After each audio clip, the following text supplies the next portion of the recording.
સુરતના કામરેજના ખોલવડ ખાતે દિનબંધુ હોસ્પિટલમાં લોકાર્પણ કાર્યક્રમ પ્રસંગે કેન્દ્રીય મંત્રી સી.આર. પાટીલ ઉપસ્થિત રહ્યા હતા. કેન્દ્રીય જળશક્તિ મંત્રી સી.આર. પાટીલ સુરત જિલ્લાની મુલાકાતે હતા. કામરેજના ખોલવડ ખાતે દિનબંધુ હોસ્પિટલમાં તેમને લોકાર્પણ કર્યું હતું.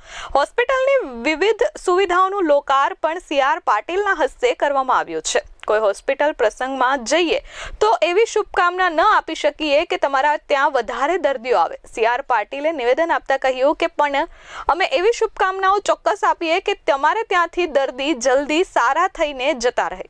આ હોસ્પિટલ સેવા માટે માધ્યમ છે, કોમર્શિયલ નથી. તે ખૂબ જ ઉમદા બાબત છે. સેવાકીય હોસ્પિટલમાં કામ કરવું ગર્વની બાબત છે. પ્રધાનમંત્રી યોજનાઓના કારણે સારી તબીબી સારવાર થઈ રહી છે તેવું તેમને નિવેદન આપ્યું હતું. આરોગ્યની સૌથી મોટી યોજના પ્રધાનમંત્રીએ શરૂ કરી છે, જે આખા દેશમાં કાર્યરત હોવાનું સી.આર. પાટીલે જણાવ્યું હતું. અંતરિયાળ ગામમાં સારવાર ઉપલબ્ધ થાય છે, જેથી શહેરો તરફ જવું ન પડે. સમયસર સારવાર મળે છે, તેના કારણે જીવન આયુષ્ય વધી રહ્યું છે.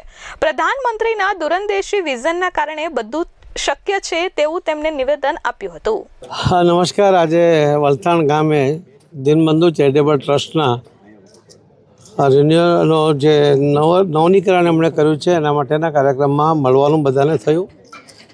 અમેરિકાથી આવેલા દાતાઓ પોતાની આત્મીયતા કેળવવા માટે જે રીતે અહીં ઇન્વોલ્વ થાય છે, પોતાના જૂના ગામમાં ભણેલા મિત્રો સાથે છૂટેલા કામોને પૂરા કરવા સાથે પોતાના વડીલોએ આદરેલા કે શરૂ કરેલા કામોને પૂર્ણ કરવા માટે જે રીતે આર્થિક અને પર્સનલી પણ એમાં ઇન્વોલ્વ થાય છે, એના કારણે જે પરિણામ મળે છે એ આજે અહીં જોવા મળ્યું.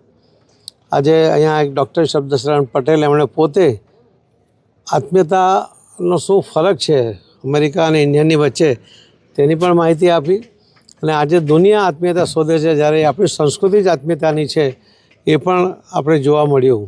ફરીથી આ હોસ્પિટલ એ સેવાકીય પ્રવૃત્તિ માટે છે, એટલા માટે ચોક્કસ અહીં આવનારો પેશન્ટ જલ્દીથી સારું થાય અને સારી સુવિધા મળે, એ પોતાનું જીવન સારી રીતે વ્યતીત કરી શકે, જલ્દીથી એ પોતાના કામમાં જોડાય, એ પ્રકારનો મદદને અહીંયા હોસ્પિટલમાંથી મળે એવી શુભેચ્છા આપું છું. ધન્યવાદ.